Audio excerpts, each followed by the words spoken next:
Agora as informações sobre o ataque terrorista na Alemanha. Um atirador matou ao menos 9 pessoas e cometeu suicídio na sequência.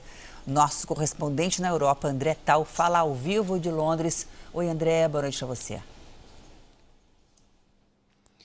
Boa noite a todos no Brasil. Agora há pouco a polícia divulgou que um jovem iraniano foi responsável pelo ataque a um dos principais shoppings de Munique. Ele tinha 18 anos, morava na cidade e não tinha sequer passagem pela polícia. Segundo os investigadores, depois do tiroteio ele se matou. Ele teria agido sozinho. Essa informação acaba com a suspeita de que 3 homens teriam participado da ação e que estariam foragidos. Agora a polícia tenta entender a motivação do ataque. Alguns jornais da Europa divulgaram que o atirador teria gritado Allahu Akbar, que em árabe significa Allah é grande. Esse é mais um capítulo do terror que se espalha pela Europa. Dessa vez, o medo se espalhou por Munique. Nas imagens, o momento do ataque. Um atirador aponta a arma e abre fogo. O tiroteio, que começou em um restaurante de fast food, atingiu também o maior shopping center de Munique e trouxe de novo o caos para a Europa. A polícia cercou a área e esvaziou o local. No rosto das pessoas, a expressão do medo.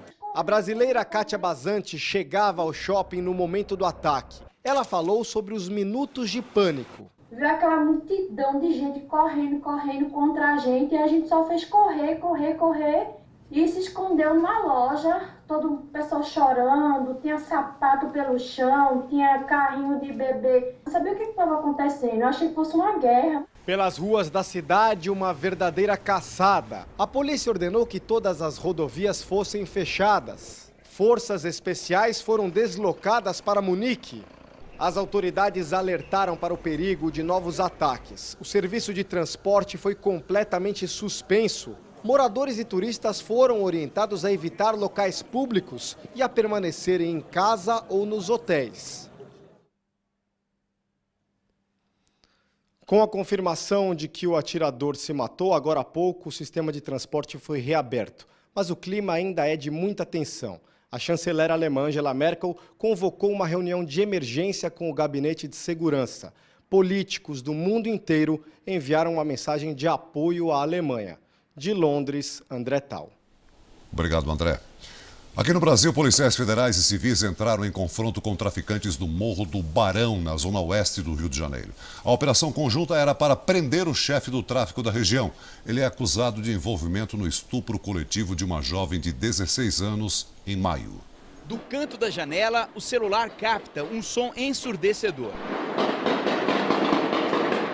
O rasante do helicóptero vem acompanhado de mais tiros.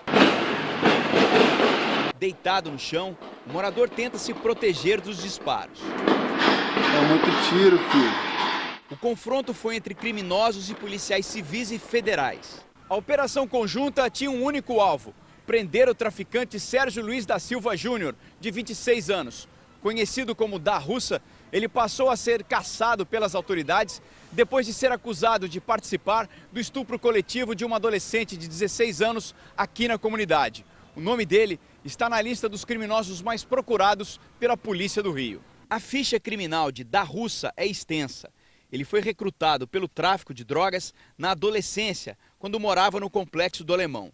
De lá, ele migrou para o Complexo do Lins, também na Zona Norte, fugindo da ocupação das forças de segurança.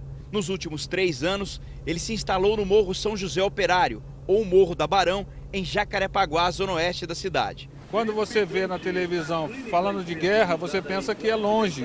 Você dentro de casa, você passa a achar aquilo normal. Mesmo com a operação policial, o traficante não foi preso.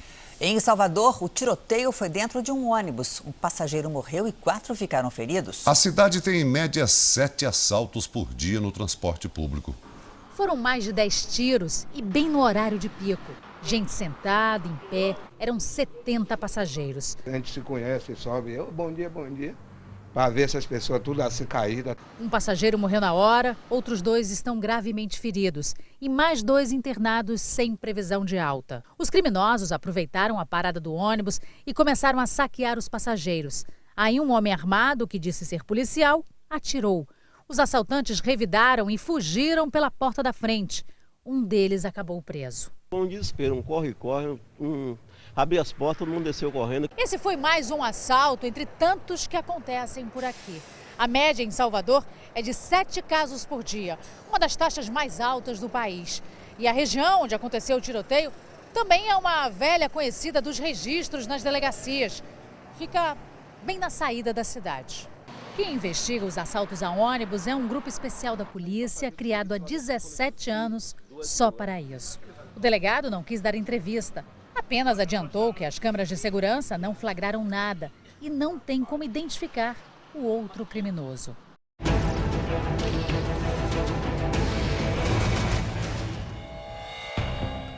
Um grupo de ciclistas levou um susto durante um treino na Lagoa da Pampulha, em Belo Horizonte. Os atletas quase foram atropelados por um carro que, em alta velocidade, invadiu a contramão. O vídeo foi gravado pela câmera acoplada ao capacete de um dos ciclistas. 2 deles caíram.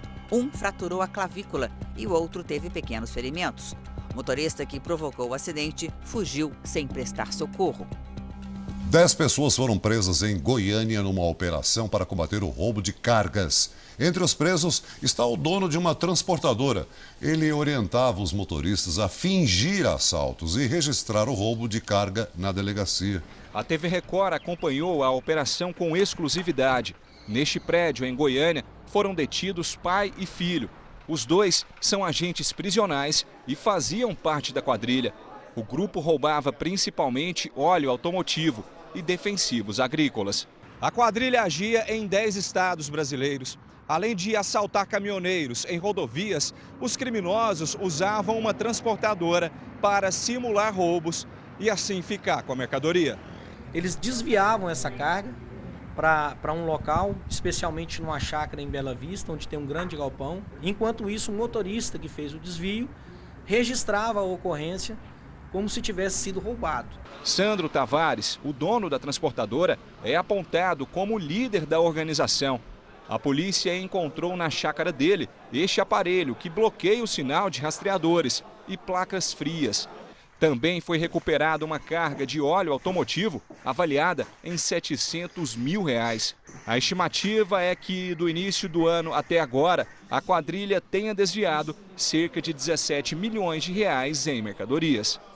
A Justiça confirmou o pedido de prisão de mais 3 pessoas envolvidas no incêndio que matou 7 pacientes numa clínica de reabilitação no Rio Grande do Sul. Outras 2 unidades do mesmo grupo também apresentam irregularidades. Esta unidade da Clínica Novos Horizontes, em Porto Alegre, deveria estar fechada. O local foi interditado pela Secretaria de Saúde, mas continuava funcionando de forma irregular. Todos os internos terão que ser retirados até segunda-feira. Esta outra casa do mesmo grupo atende pacientes menores de idade, mesmo sem ter o alvará. Nossa equipe foi impedida de entrar no local. E mesmo do lado de fora, a gerência não falou com a reportagem. A Justiça homologou a prisão dos 3 funcionários da unidade de Arroio dos Ratos detidos em flagrante logo após o incêndio. A polícia também pediu a prisão de outras 3 pessoas envolvidas com a clínica e que não tiveram os nomes divulgados. O inquérito fica pronto em 30 dias. No velório de uma das vítimas, parentes disseram não se surpreender com a situação dos internos quando o fogo começou. O isolamento forçado era informado no momento da internação. Um irmão, né? Irmão, e a gente sempre junto e difícil, cara. As 7 vítimas estavam confinadas para desintoxicação em um quarto fechado, com grade na janela e cadeado. Outros 3 feridos seguem internados em hospitais de Porto Alegre, 2 em estado grave.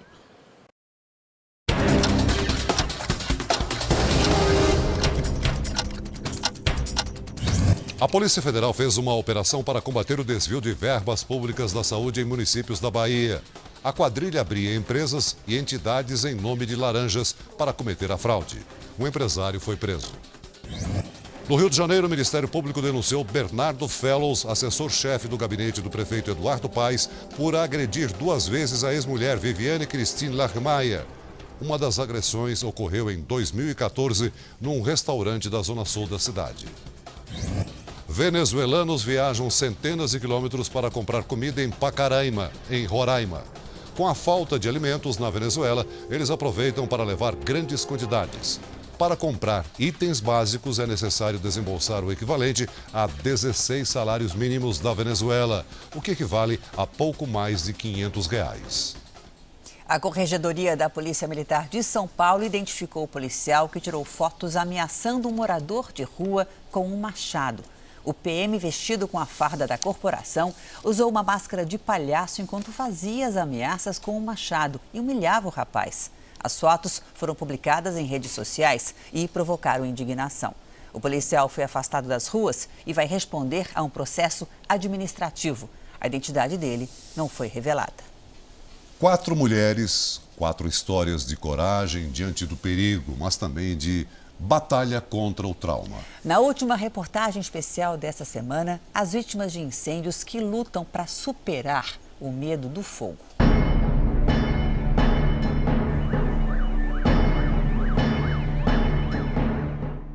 "30 anos depois, Dona Angélica assiste às imagens do maior pesadelo da vida dela. Nossa, quanta fumaça! Na época, ela tinha 39 anos.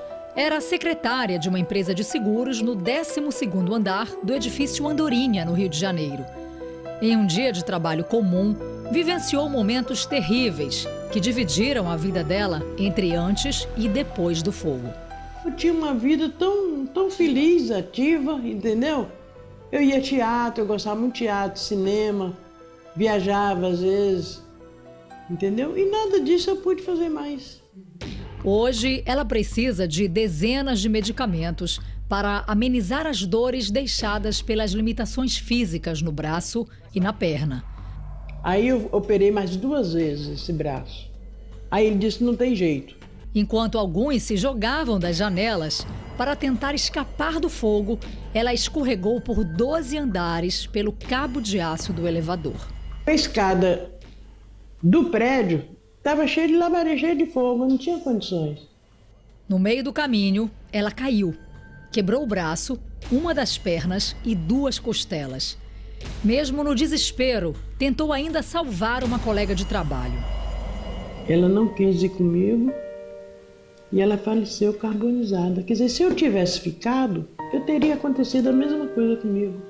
Por causa de um curto-circuito em uma tomada, 23 pessoas morreram e 40 ficaram feridas. O número só não foi maior porque o incêndio começou na hora do almoço e muita gente estava fora do prédio. 8 anos depois do incêndio, o edifício Andorinha foi demolido. Ficava neste local onde hoje funciona o moderno edifício comercial no centro do Rio. A nova arquitetura não assusta mais Dona Angélica, mas até que ela passasse por essa rua com tranquilidade, foi preciso coragem. Quando eu passava ali no local do prédio, eu virava o rosto, eu não conseguia olhar. Aí quando foi um dia, eu falei, eu sei como é que eu vou acabar com isso. Eu fui lá no prédio. Aí eu olhei tudo, pá. Depois eu desci. Eu passei por lá várias vezes, olhava o prédio normal. Dona Angélica diz que desse jeito superou o trauma. Maísa é mais uma a ter lembranças amargas do fogo. Quem viveu sabe que é uma coisa meio inesquecível, né? É um momento de terror. Há 6 anos, a psicóloga trabalhava em um hospital público na zona oeste do Rio, quando uma explosão num transformador deu início a um incêndio. A gente não conseguia respirar, as pessoas gritavam, é um troço bem feio, né? Passar por uma situação dessa. Maísa estava no 1º andar do prédio. Usou uma escada para tentar escapar, mas não conseguiu e caiu de uma altura de 10 metros. Você podia ter morrido. Ela mora aqui, ó, no 2º andar desse prédio e não pretende tão cedo morar no andar mais alto, né? Mais seguro estar no andar térreo. Maria José deu a volta por cima. Ela teve quase todo o corpo queimado quando foi a um espetáculo de circo com uma tia em Niterói, região metropolitana do Rio.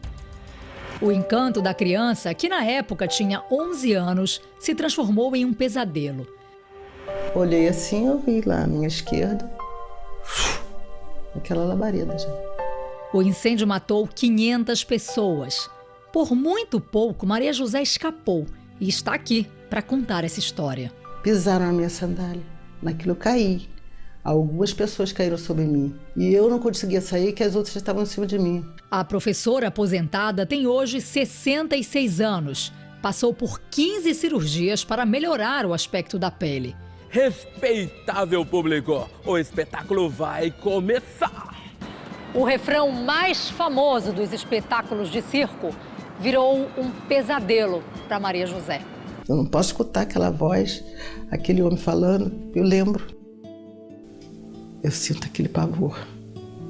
Dona Maria José se mostra forte para tocar a vida. Só se mostra frágil quando lembra do sonho ruim que sua mãe teve com ela. Não queria que a filha fosse ao circo naquele dia. Talvez se eu tivesse escutado o conselho da minha mãe, nada disso tinha acontecido. Desculpa, mas eu choro. Minha mãe era maravilhosa, eu não escutei. Quem vê hoje a pequena Gaia e os irmãos Damião e Samuel não imagina o perigo que eles viveram há pouco mais de um ano, dentro de casa, em Cotia, na Grande São Paulo. Eu acordei com o barulho dos vidros quebrando. E aí não entendi o que estava acontecendo e fui, desci ali. Aí quando eu cheguei aqui, ali, no meio da escada, eu percebi que estava pegando fogo. Com a ajuda da cunhada e de um vizinho, a funcionária pública enfrentou o calor e a fumaça para livrar os filhos do fogo. Eles me ajudaram a colocar a escada e eu subi. Para pegar a Gaia? Para pegar a Gaia. Para pegar os três, né? Sim. Mas eu peguei primeiro a Gaia, que estava nesse quarto. E aí passei por dentro, fui no outro quarto. Com queimaduras no corpo, Marcela ficou 2 meses no hospital. Já acordei do coma um pouco perturbada com isso, sonhando com incêndio, sonhando com muitas situações de fogo, né? Graças à terapia, o terror provocado pelo fogo vai ficando para trás. Não conseguia acender o fogão, não conseguia cozinhar, mexer a panela, ficar perto. Daí, assim, aos poucos eu fui vencendo. Eu sou mãe, eu tenho que alimentar as crianças, não posso parar nisso, né? A mãe, guerreira, convive com as queimaduras no corpo. Além disso, inalou muita fumaça durante o resgate e ficou com o pulmão comprometido. Mas para ela isso é quase nada, perto do que aprendeu com o susto. O que importa de verdade, assim, é a gente tá vivo, né? E as relações humanas, não deixar o tempo passar distraidamente, aproveitar o tempo que a gente tem aqui, né? Eleições americanas. A candidata democrata à presidência dos Estados Unidos, Hillary Clinton, anunciou há pouco o senador Tim Kaine como vice. O governador da Virgínia, entre 2006 e 2010, era mesmo o favorito. Mais moderado, a expectativa é que ele atraia eleitores que já votaram no Partido Republicano, mas que agora se recusam a eleger Donald Trump. Barack Obama contestou o tom pessimista do discurso de Donald Trump no encerramento da convenção do Partido Republicano. A ideia de que a América está à beira do colapso não corresponde à realidade, disse hoje o presidente Barack Obama. No discurso de mais de 1 hora ontem, em Cleveland, o candidato republicano à presidência, Donald Trump, disse que os Estados Unidos estão em crise, com índices cada vez maiores de homicídios, abarrotados de imigrantes ilegais, possivelmente perigosos. Donald Trump prometeu novamente que vai construir um muro separando os Estados Unidos do México. Falou muito da violência e disse que assim que assumir o cargo de presidente no dia 1º de janeiro do ano que vem, todos esses casos de ataques a policiais no país vão acabar. O bilionário anunciou que vai criar milhões de empregos que os acordos de comércio destruíram e defenderá as minorias. A filha Ivanka garantiu que nas empresas do pai, as mulheres têm cargos de chefia e ganham salários iguais aos dos homens. Trump se tornou candidato contra a vontade de boa parte dos republicanos. Por isso, tantas cadeiras vazias. Semana que vem será a vez de Hillary Clinton apresentar um programa de governo na convenção dos democratas. Sobre o adversário e o país que ele descreveu, ela disse apenas nas redes sociais: somos bem melhores do que isso.